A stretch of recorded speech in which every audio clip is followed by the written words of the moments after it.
tous, c'est Mélisse en Mélo, on se retrouve pour une nouvelle présentation, la suite donc, de celle qui est parue avant, alors je ne sais pas combien de temps avant parce que pour être tout à fait honnête, on a beaucoup de vidéos que l'on préfilme, que l'on prépare et il y en a qui passent en urgence par rapport à d'autres, donc du coup peut-être que celle-ci sera décalée, peut-être même au mois de septembre, je ne sais pas, à l'heure à laquelle je vous la tourne, nous sommes le 31 mai et je vais enfin arriver au bout quasiment de tous les points lecture que j'avais en retard, yes. Je vais vous parler de 5 livres que j'ai lus il y a plus ou moins longtemps, en commençant par celui que j'ai lu il y a le plus longtemps puisque je l'ai lu en février. Il s'agit de La joie et le reste de Baptiste Beaulieu. Je vais pas vous en parler énormément parce que c'est un tout petit recueil de poèmes. Il n'y a même pas de numéro de page. J'allais dire, il fait page. La poésie, c'est pas quelque chose que je lis beaucoup. Et là, vous avez 2 recueils de poésie dans cette présentation, voilà, peut-être les 2 seuls de l'année. C'était pour me sortir de ma zone de confort, c'était pour découvrir autre chose de Baptiste Beaulieu. Baptiste Beaulieu, pour l'instant, je n'ai lu que 2 livres de lui qui sont ici. Non, je n'en ai lu qu'un, j'ai lu Celle qui l'attendait, je n'ai rien lu d'autre de lui, qui est le Honte. J'attends avec impatience son prochain roman. Voilà, j'en ai d'autres à lire de lui, La balade de l'enfant gris, enfin il y en a plein qui me font envie. Ce que j'ai adoré dans Celle qui l'attendait, et ce que je voulais retrouver dans le recueil de poésie, c'est sa plume, tellement poétique, tellement belle, tellement juste, et l'aspect onirique, réaliste, qui réussit à faire passer énormément de choses. Ça fait longtemps que je l'ai lu, hein, c'est difficile de me rappeler de tous les poèmes, il y a juste une page que j'ai cornée parce que je sais que le poème m'a vraiment bouleversée. Les autres en soi j'ai été moins touchée, c'était pas exactement ce que je cherchais, je pense que c'était trop ancré dans le réel d'une certaine façon pour correspondre à ce que je m'attendais à lire. Ce qui n'empêche en rien le fait que la plume reste très belle. Baptiste Beaulieu intime, c'est vrai, d'une certaine façon ça a créé un lien avec cet auteur que j'ai déjà rencontré. J'avais adoré d'ailleurs ce qu'il avait dit, enfin bref, c'est quelqu'un que je trouve vraiment intéressant, que je suis sur Instagram, que je vous engage d'ailleurs à suivre sur Instagram parce que il dit des choses tellement importantes, tellement vraies, tellement justes. Bref, je peux pas vous parler beaucoup plus de ce recueil de poèmes, du coup, juste que moi qui ne suis pas très familière à la poésie, et c'est peut-être ça qui me manque, cette culture du poème, ou la musicalité du poème, ou le rythme qu'on peut attendre d'un poème, qui moi m'a manqué. Mais ça restait quand même très beau. Je suis juste déçue de ne pas avoir noté plein de phrases parce que j'ai peut-être été moins touchée que sur la poésie qu'il a dans la prose, du coup, la poésie en prose qu'on trouve dans ses romans. Voilà, je sais pas si ça fait sens, mais on va pas s'attarder plus. Ensuite, bah écoutez, on va passer au 2e recueil de poèmes, hein, comme ça ce sera fait. The Sun and Her Flowers de Rupi Kaur. J'ai dû prendre des notes. A few moments later. Je n'ai pas pris de notes. Je suis très surprise parce que je sais qu'il y a des choses que j'ai prises en photo, que j'ai envoyées, que j'ai trouvées extrêmement belles, extrêmement touchantes. Étonnamment, j'ai eu moins de difficultés, je pense, à... Comment dire, c'est assez particulier. Je pense que d'un côté, il y a certains poèmes qui m'ont beaucoup plus touchée que son premier recueil, que j'ai lu, Milk and Honey, et d'une autre façon, l'entièreté du recueil m'a moins touchée. Voilà, il y a des parties qui m'ont moins touchée, mais dans l'ensemble, ouais, ça m'a parlé, ça m'a mis quelques coups au cœur parfois. Y a des poèmes que je sais avoir photographiés et avoir envoyés parce que je pense qu'on fait tous ça quand il y a quelque chose en particulier qui nous fait penser à quelqu'un ou à une situation que l'autre reconnaîtra, on a tendance à vouloir l'envoyer, enfin, en tout cas moi je le fais. Je vais pas vous dire que c'est... parce qu'on a entendu beaucoup parler de Rupi Kaur avec Milk and Honey et de Sun and Her Flowers, pardon. Je vais pas vous dire que c'est absolument incontournable. Je pense qu'il faut en lire un des deux, c'est sûr. Celui-là a quelque chose de beaucoup plus positif. j'arrive plus à m'exprimer, j'arrive plus à parler. Du coup, je vais arrêter hein, sur ce recueil de poèmes. J'ai pas immensément de choses à vous en dire parce que je pense que, et c'est pareil pour celui de Baptiste Beaulieu en soi, la poésie c'est quelque chose qui va résonner en vous ou pas, quelque chose qui va vous toucher ou pas, à laquelle vous allez vous identifier ou pas. Il est plus joyeux que son premier recueil, je trouve. Il y a vraiment plus la partie reconstruction qui est mise en avant et nouvel amour et voilà, d'ailleurs c'est les deux dernières parties donc, qui s'intitulent Rising et Blooming, donc vraiment grandir et s'épanouir. J'ai peut-être été moins touchée par tout ce qui concernait en particulier la... C'était intéressant mais moi j'ai pas pu m'identifier, donc tout ce qui concernait l'émigration de ses parents et un peu l'histoire de sa mère, donc là aussi en fait on a un morceau de l'artiste. Voilà, je vais m'arrêter là. Maintenant on va passer sur les romans, j'en ai 3 à vous présenter. Un qui est une sombre déception, pour ne pas utiliser un autre mot, mais vous avez sûrement vu mes stories sur Insta. Je vais essayer d'y aller mollo quand même. Et puis 2 autres, on va y aller dans l'ordre. J'ai lu Le Chien du Forgeron de Camille Le Boulanger aux éditions Argile. Alors c'était un livre, déjà je trouve la couverture trop belle. C'était un livre que j'avais découvert, enfin que j'ai découvert grâce au Plib 2022 si je ne me trompe pas, et qui me faisait fort envie puisque de toute évidence on allait suivre l'histoire, alors racontée, donc le format conte vraiment, de Cuchulainn. Et en fait il est présenté, et c'est ça que j'ai beaucoup aimé dans le résumé, c'est que on le présente comme celui qui s'est rendu dans l'autre monde plus de fois qu'on ne peut compter sur les doigts d'une main, celui qui a repoussé à lui seul l'armée du Connacht et accompli trop d'exploits pour qu'on les dénombre tous. Et à côté on le dépeint vraiment comme un anti-héros. Et j'ai bien aimé cette présentation directe dans le résumé du personnage. Je l'ai lu assez lentement pour tout vous dire, je m'attendais à quelque chose de beaucoup plus SFFF, mais en fait pas tant que ça. Il y a une petite part de SF enfin de fantasy plutôt, de fantastique je devrais dire, une petite part de fantastique, donc il est assez difficile de délimiter ce qui tient du conte et ce qui tient des vrais exploits du chien du forgeron. On va suivre l'histoire d'un jeune homme de sa naissance et même les mois qui précèdent sa naissance à la toute fin de sa vie, enfin, qui dit être le fils du dieu Luc je crois. Il y a de l'action, il y a des guerres, on va voir l'évolution de cet homme en anti-héros du coup parce qu'il n'est pas présenté sous son meilleur jour. J'ai vraiment passé un bon moment. En fait, plus j'y repense et plus j'essaie de vous en parler, plus je suis emballée et plus il m'a plu. Alors qu'en fait, après l'avoir fini, quand je l'ai reposé, je savais pas trop quoi en penser exactement. Donc voilà, je pense que le fait de revenir sur ma lecture me fait dire que ouais non, j'ai passé un bon moment dans cet univers celtique et... Alors, est-ce que c'est un vrai univers qui existait?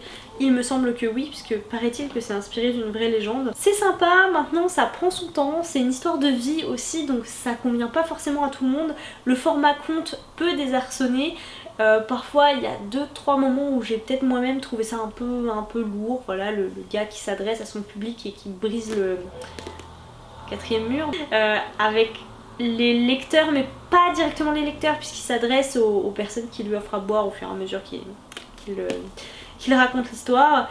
Les chapitres sont de mémoire assez longs, pas non plus un truc incontournable que je vous recommanderais à tout prix, mais j'ai passé un plutôt bon moment. Maintenant, je pense qu'on va s'attaquer à la bête. Je vais relire mes notes pour pas m'emballer trop vite non plus. Je vais vous parler de Les rêves de nos mères de Karin Pitocchi. Si vous avez aimé ce livre, ce que je vais dire là n'est absolument pas un jugement de valeur à votre encontre. C'est un livre que je n'ai absolument pas aimé et je pense que la déception est d'autant plus grande que j'en avais entendu énormément de bien par Steph de la chaîne Pikiti. Je ne suis pas toujours tout à fait entièrement d'accord avec la plupart de ses avis, mais généralement c'est effectivement... je suis souvent ses recommandations et j'ai jamais eu de grosses déceptions de cet ordre-là. Ensuite, la deuxième chose, c'est que le résumé avait tout pour me plaire. Donc même si Steph en avait pas parlé, il y a de très très fortes chances que j'y sois allée tout de même. Puisque, pour vous faire le résumé, ça se passe en 1912, nous allons suivre une jeune femme, une jeune lady, Julia Ashford, dont le mari vient de mourir en la laissant enceinte. Elle se retrouve seule dans le domaine, le passé revient toutefois la hanter, sous la forme de Will Murphy, son amour d'enfance, gangster irlandais régnant aujourd'hui en maître sur l'East End de Londres. La maîtresse de Longfield Park peut-elle lier son destin à cette figure de la pègre? Sans doute pas, tout comme elle ne devrait pas se préoccuper du quotidien de son ancienne domestique Edna, mariée à un homme violent, ni encourager sa cousine dans ses engagements suffragistes. Mais la vie change en Angleterre, autour d'elle souffle le vent des temps nouveaux, celui des révolutions et du changement social, sans compter cette guerre qui déjà se profile imminente et terrible. Voilà, j'étais obligée de vous le lire en fait parce que si je ne vous le lis pas, vous ne pouvez pas comprendre tout ce que je trouve à ce roman en lisant la quatrième. La quatrième est extrêmement bien faite, il y a tout ce qu'il faut pour me plaire. On sent le secret de famille, on sent la saga familiale, parce qu'en plus c'est une saga, il y a 3 tomes. La partie bien sûr un peu bourgeoisie, aristocratie anglaise mêlée à la pègre, qui fait bien sûr penser à Peaky Blinders. Donc en gros Downton Abbey, Peaky Blinders, il y a tout, il y a vraiment tout pour me plaire en fait. Et c'est ça, c'est là le problème, parce que d'ailleurs il y a écrit, c'est écrit en dessous en fait, énorme coup de cœur pour ce roman de la lignée de Peaky Blinders et Downton Abbey. Maintenant que je vous ai dit ça, je sais même pas par où commencer, donc je vais juste reprendre mes notes, hein, voilà, on va être clair, concis. J'ai trouvé les personnages sans saveur. Voilà, il n'y en a absolument aucun qui m'a plu, il n'y en a absolument aucun qui est creusé. Ce que je vous ai pas précisé, c'est que c'était un abandon, mais je ne sais même plus à partir d'où je m'en suis arrêtée. C'était devenu vraiment trop insupportable. J'ai pas lu la moitié, mais presque. Voilà. J'ai lu plus d'un tiers du roman et pour autant je trouve que les personnages ne sont pas creusés, restent en surface sous prétexte de faire des personnages vraiment très différents. Tu veux monter Jess pendant que je m'énerve? Bah ouais, voilà. Donc sous prétexte qu'on fait des personnages vraiment très différents, vraiment pour leur donner de la texture, pour construire ces personnages, elle en fait finalement des gros clichés ambulants qui restent complètement en surface. Ce qu'on peut dire de plus par rapport à ces personnages, c'est qu'il n'y en a pas un seul que je n'ai croisé dans le roman, donc dans les 100 premières pages, avec lequel je n'ai pas pu faire un lien soit vers un personnage de Peaky Blinders, soit vers un personnage de Downton Abbey, et parfois les deux.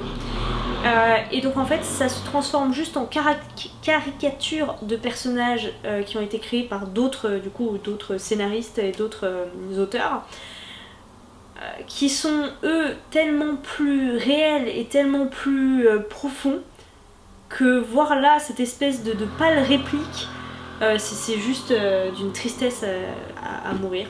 On va se faire ça, on va se lire un passage. Edna, qui s'était tout à fait remise grâce aux bons soins de la famille Murphy, avait fait la connaissance du reste de la fratrie. Jack et Oliver étaient deux colosses de Rhodes. Will, en comparaison, semblait presque chétif.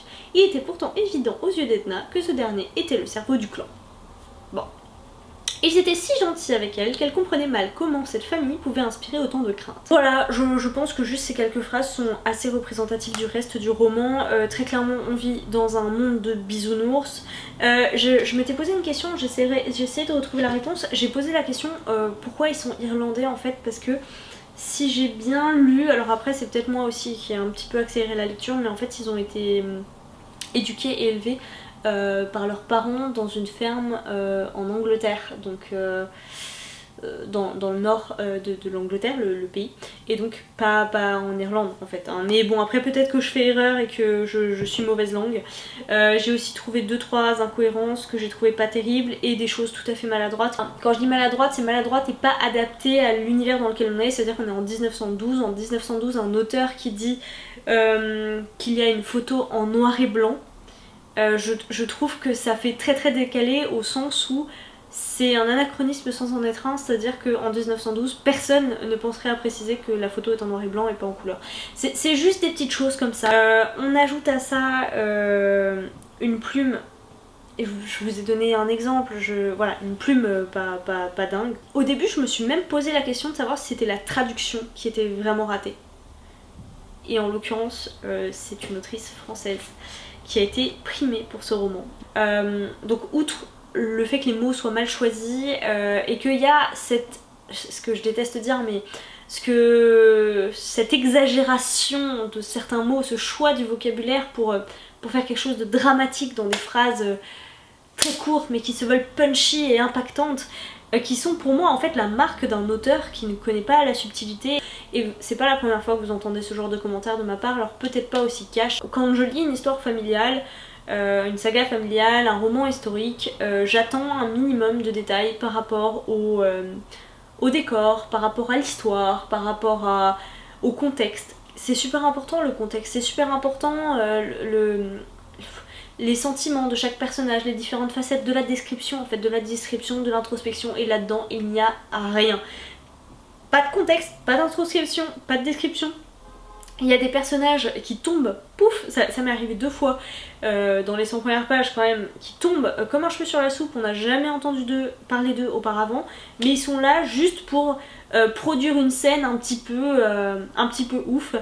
Donc là je parle d'une scène qui a lieu dans les cuisines, donc avec des personnages dont on a rapidement déjà entendu parler avant, et là paf il y a un personnage qui apparaît, donc en fait c'est une femme de chambre de je sais pas qui, la méchante probablement, qui ressemble à 2000% à O'Brien dans Downton Abbey, qui est là juste pour dire du mal en un dialogue très raté des maîtres de la maisonnée en fait. Donc O'Brien puissance 10 000 mais sans aucun contexte, donc et qui pop comme ça là.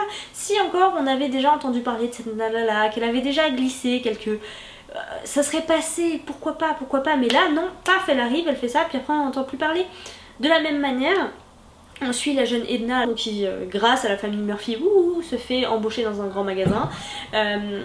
Et en gros, on passe rapidement, très très rapidement sur ce à quoi ressemblent ces journées. Oh, il est pas content, il y a des livres dans son arbre à chat. Ouais. Et là, comme ça, de la même manière, pof, elle a une ennemie jurée qui pop, voilà. Juste on apprend la page d'avant que c'est son ennemi juré pour pouvoir faire un dialogue 3 lignes plus tard, hein, c'est même pas la page d'après, c'est 3 lignes plus tard, dans lequel la méchante va insinuer des choses. Ça fait vraiment... dans ma story j'ai écrit que c'était Gossip Girl en 1912. J'aime beaucoup d'ailleurs Gossip Girl, mais là c'est tellement pas... Enfin voilà. À la 100e page, on sent qu'il y a quelque chose qui se prépare au niveau romance. Je tenais à aller... à avancer dans cette romance. Et j'ai même pas réussi en fait. Tout était télescopé et tout venait trop facilement. On sent que par des fils complètement énormes, on sent que ça va venir, mais c'est pas encore là. Ça m'a un peu fait l'effet d'un brouillon. C'est-à-dire vraiment d'un schéma et de quelques grands dialogues clés que pourrait faire un auteur avant de développer son histoire. Et donc là je vais finir sur une note un peu plus positive. Je suis une grande fan de Downton Abbey et je suis une grande fan de Peaky Blinders. Ce mélange entre les deux, ça sent le fan qui a pas fait son deuil, ça sent celui qui a pas réussi à se sortir de cette passion, et pourquoi pas, je ne blâme personne, moi aussi j'adore cette série, enfin ces 2 séries. Pourquoi pas ce mélange, à condition de le faire bien, à condition de donner de la force au personnage, de créer quelque chose, l'intrigue est là. D'ailleurs je pense que l'intégralité du résumé résume l'intrigue, puisque moi je suis donc à la 100e page et Murphy et Lady Julia machin, elles se sont même pas encore revues, hein, voilà. Grosse déception parce que je m'attendais vraiment à aimer, et en fait on se retrouve avec un livre que j'ai dû abandonner, c'est très rare, et dont je dis du mal, et c'est, enfin vous me connaissez, c'est pas non plus trop mon genre. Donc là c'est vraiment que ça m'a essorée. Là, en plus j'ai tout donné parce que j'ai insisté en me disant allez ce sera peut-être un peu mieux plus loin, allez ça, et en fait j'ai pas pu. Donc voilà, malheureusement je ne peux pas vous le recommander, et très clairement je l'ai gardé le temps de vous en parler, mais il va disparaître extrêmement rapidement de mes bibliothèques. Donc du coup on va terminer sur une lecture que j'ai beaucoup aimée, une fin de trilogie encore. Donc comme vous l'avez vu, j'avance dans mes sagas, c'est passionnant.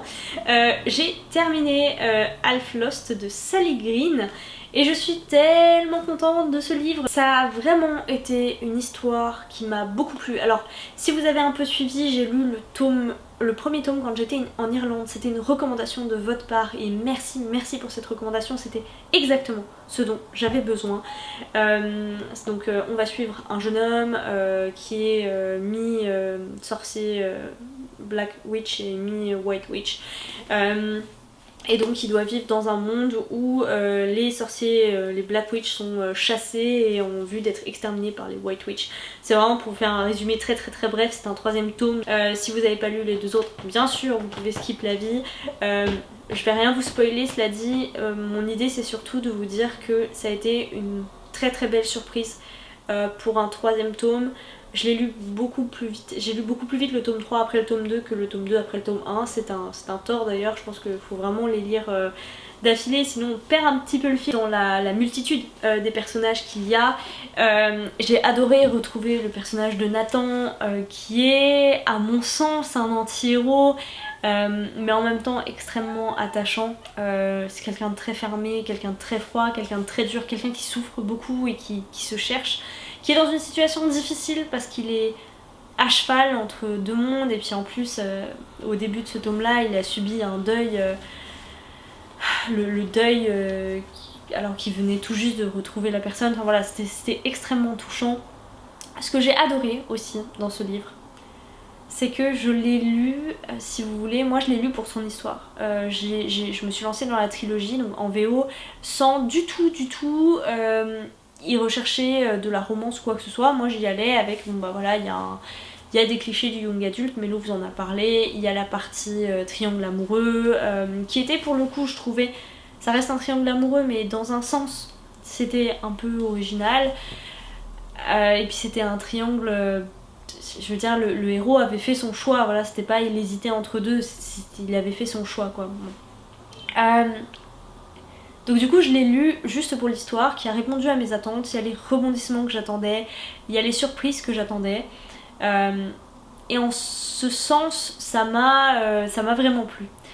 Et je pense qu'il rajoute la touche supplémentaire, c'est que on retrouve dans ce roman une représentation de minorité si on veut, et une romance LGBT à laquelle je ne m'attendais pas du tout. Et vous avez dû en entendre parler maintenant sur Insta, sur YouTube, de la représentation des minorités dans les romans. C'était Rémi de l'Encre et de la Magie qui s'était exprimé sur le sujet et j'avais échangé avec lui parce que j'avais trouvé ça très intéressant ce qu'il disait. Moi je n'achète pas, je ne me tourne pas vers des livres qui ont une étiquette marketing, venez lisez-nous, nous sommes LGBTQIA+, et j'oublie certainement des lettres. Pourquoi je ne le fais pas? Parce que pour moi c'est juste pour vendre, que je dis pas que ça ne doit pas exister, ça, il faut des représentations de minorités, je dis juste qu'il faut que ce soit spontané et naturel et que je ne lis pas un roman pour ça, mais je suis heureuse de le retrouver quand ça arrive. Je sais pas si vous voyez la différence, au sens où dans le monde qui nous entoure, il n'y a pas d'étiquette sur les gens et chacun a sa différence et on n'est pas, on n'est pas dans un monde où tout est toléré et c'est très triste, mais pour autant moi quand je suis amie avec des gens, quand je me rapproche des gens, on les étiquette pas, enfin je ne les étiquette pas et juste je les rencontre pour la personne qu'ils sont et pour leur histoire et pour ce qui les a forgés. Pour moi c'est pareil pour un livre, je vais pas y aller pour cette étiquette là en tout cas, parce que pour moi j'avais trouvé intéressant, c'est sur la représentation des minorités, ça devrait être un non-sujet et pas un argument marketing. On devrait en voir plus, il faut qu'on en voit plus et c'est super important et j'aime ça. Mais j'aime aussi quand c'est fait de façon complètement spontanée parce que c'est le monde tel qu'il est, c'est spontané, c'est quelque chose qui est vrai. Enfin je m'embrouille peut-être un peu, mais en tout cas pour moi c'est ce qui a fait la petite cerise sur le gâteau sur ce livre-là, parce que c'était quelque chose qu'on sentait venir, qu'on sentait poindre, mais qui a été amené avec de façon tellement naturelle et tellement vraie et tellement belle et voilà, et spontanée et vraie. Voilà, spontanée et vraie. Et du coup j'ai passé un très bon moment avec cette trilogie. J'ai beaucoup aimé cette fin. Je vais la garder, je vais sûrement, j'espère un jour la relire parce que ça me change, comme je vous l'avais dit, et quand je cherchais le premier tome, ça me change de ces romans avec des jeunes femmes badass. Là on est sur un jeune homme, j'avais envie de retrouver un héros masculin et différent et qui a du mal à s'accepter et qui il est différent Nathan. Et bref, j'ai passé un très très bon moment, même si c'est du young adulte, donc ne vous emballez pas, c'est pas de l'adulte, il y a des clichés, la plume n'est pas archi complexe, mais j'ai passé un bon moment. Pour moi, l'univers répond 100% à ce que je cherchais, ce que je voulais, donc j'en suis très contente. L'intrigue, il y a peut-être eu des petits moments de ralenti, des petits moments un peu down, ou voilà, mais dans l'ensemble, j'ai été vraiment emballée et assez surprise de certains twists et de comment les choses étaient amenées, encore une fois. Pour la plume, comme c'est de l'anglais, forcément, je suis bien en mal de m'exprimer sur sa qualité. Je dirais juste que je l'ai comprise, elle est abordable et j'ai compris quelques subtilités, l'humour, tout ça, mais je peux pas vous dire que la plume est incroyable ou pas, donc juste pour moi c'est la moyenne en gros. Et voilà, le rythme était bien, j'ai pas trouvé d'anachronisme ou d'incohérence, après je les ai pas non plus cherchés mais elles ne m'ont pas sauté aux yeux. Le cliché, j'en ai pas trouvé, après voilà, peut-être parce que la lecture m'a beaucoup plu, je les ai pas vus.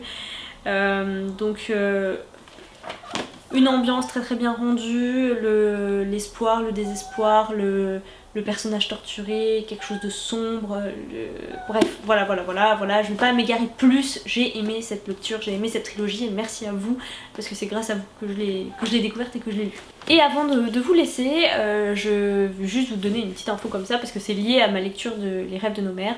C'est après cette lecture que j'ai décidé de me mettre en place un barème en fait de lecture, parce que c'est quelque chose que j'avais jamais fait, parce que je trouve qu'on est bien en peine de noter un livre, ça dépend tellement du moment où on l'a lu, de ce qu'on a lu avant, de ce qu'on a lu après, que c'est difficile. Maintenant, à chaque fois quand je me retrouve sur le livre addict à devoir noter un roman et à devoir exprimer mon avis, j'ai toujours peur parce que justement il y a cette subjectivité qui vient de la lecture précédente et de la lecture suivante. Je suis toujours bien en peine de mettre une note et j'ai peur d'être dans les excès, d'être dans les extrêmes, et donc du coup j'ai décidé de mettre une base en fait, base de barème sur 4 critères, 4 ou 5 critères, 5 critères je pense sur 4 points si je ne me trompe pas. Voilà, donc j'ai mis 5 critères sur 4 points chacun, et ensuite j'ai des mauvais points, à savoir que si j'en vois, bah ça un peu comme quand on fait une dictée en gros, ou une rédaction, j'enlève des points quand il y a des mauvaises choses. Et donc c'est quelque chose que j'ai essayé d'appliquer à mes lectures d'après pour avoir une forme d'objectivité qui est toujours difficile à avoir, mais parce que après ma lecture de Les Rêves de nos mères, j'avais très très envie de lui mettre 0 sur 20, et puis je me suis dit non, c'est difficile à juger, et puis même la lecture que j'ai lue après en aurait pâti en un sens, donc je lui ai pas mis 0 je crois, je sais plus combien je lui ai mis parce que j'ai pas appliqué le barème sur cette lecture là il me semble, ou alors si mais je l'ai pas noté, et donc du coup par contre je l'ai appliqué sur le reste. Après je suis quelqu'un de très gentil en termes de notation, hein, donc peut-être que c'est un peu voilà, c'est peut-être un peu bancal, mais moi en tout cas ça m'aide, et ça me permet de mettre des notes qui moi me paraissent plus justes sur le livre addict par rapport à mon ressenti. Voilà, c'était mon petit laïus, mais sachez maintenant que les notes que je mets sur le livre addict passent par ce fameux barème dont on pourra discuter en commentaire si ça vous intéresse. Voilà, je vais m'arrêter là parce que encore une fois c'est une vidéo très longue, je pense, je vais essayer de couper des trucs. J'espère que vous allez bien, j'espère que de votre côté vous faites de belles lectures.